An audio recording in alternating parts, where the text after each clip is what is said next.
The new spells in Wizard 101 are already stirring up tons of controversy. Y'all, I'd be damned if I didn't make a video about this. This is where we talk about the new pack, the new spells, and why, in my opinion, it represents a serious step backwards for King's Isle. If you've been living under a rock for some reason, they added a new spell for every single school in the most recent update in Wiz. They released a pack and every school was able to get spellments from the pack to learn new spells. It goes without saying, the fact that you get these spells from a pack, that means you have to spend crowns, that means you have to spend money. And therein lies the problem. This is the first time in many, many months, if not years, where we now have spells that are only buyable, as in you can't farm these, there is no source, there's no boss, there's nothing, there's no craftable option. I'm not even talking about upgrading these spellments.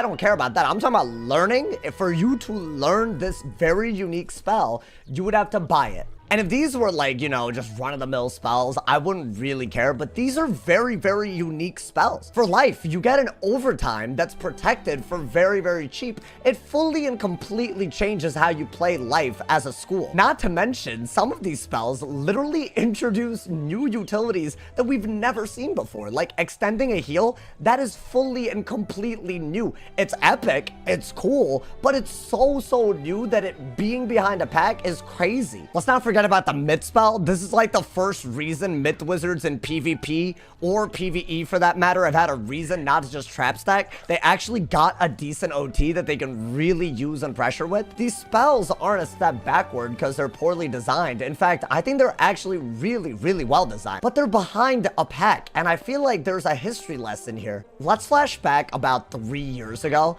and this is why I think this is such a serious issue. They put out a pack that had very similarly very good spells, but you could not farm them, as in you couldn't learn them outside of the pack, you couldn't upgrade with spellments outside of the pack. You had entire strategies revolving around Nautilus, Ship of Fools, and even Spiritual Tribunal that were completely gatekept by this pack. And it wasn't until the update last year where they added gold key bosses where you could farm these spellments from that finally, for the first time, people could actually farm. Albeit slowly, they could farm these spells and upgrade them. To me as a player, I thought that gold key update represented an end of spells being something that you would ever have to pay for. But with this live realm update, with this pack, they did not add a boss that you could possibly farm these spellments from. Will they add a gold key boss? Sure, I definitely think they will. But in my opinion, I think the time frame is extremely important. This is a matter of trust within the game and the community. I feel like there was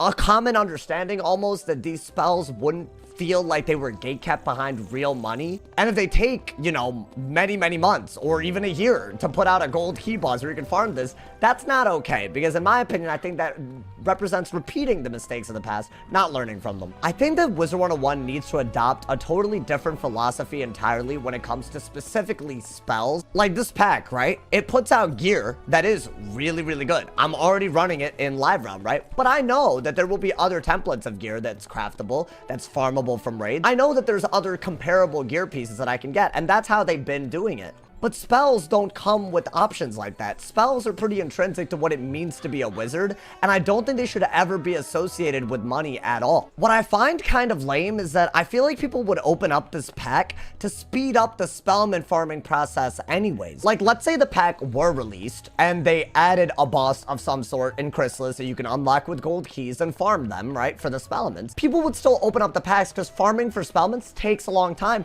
especially because normally the bosses that you farm for lore spellments are challenging. That's the whole point, right? It's not easy. It's just time consuming sometimes. So a lot of people will open up packs to get spellments up, right? That just makes sense. So I really doubt the sales on this pack, especially considering how much good gear is in it already. I don't think they'd be affected at all if they had a farmable option. At the end of the day, to me, because it only takes a small 35 spellments to unlock the spells, I feel like they're putting I guess the number of people that would open up these packs until they got 35 spellments, they're putting that number of people, which I believe is small, the people that would stop at 35, they're putting those people above the people that would never buy crowns anyways, and therefore will never learn these spells until they become farmable. There's a sizable chunk of people that would buy the pack no matter what scenario we find ourselves in, whether it's farmable or not. There's, I would argue, a very, very small minority of people that will buy this pack for the 35 spell months to learn the spell. And then there's a vast majority of people, it wouldn't buy the pack regardless. If you break down the community in those numbers, I feel like it makes literally no sense to release these packs without having a farmable option. And let's not forget one thing, and one thing that's very important, right? The gold keys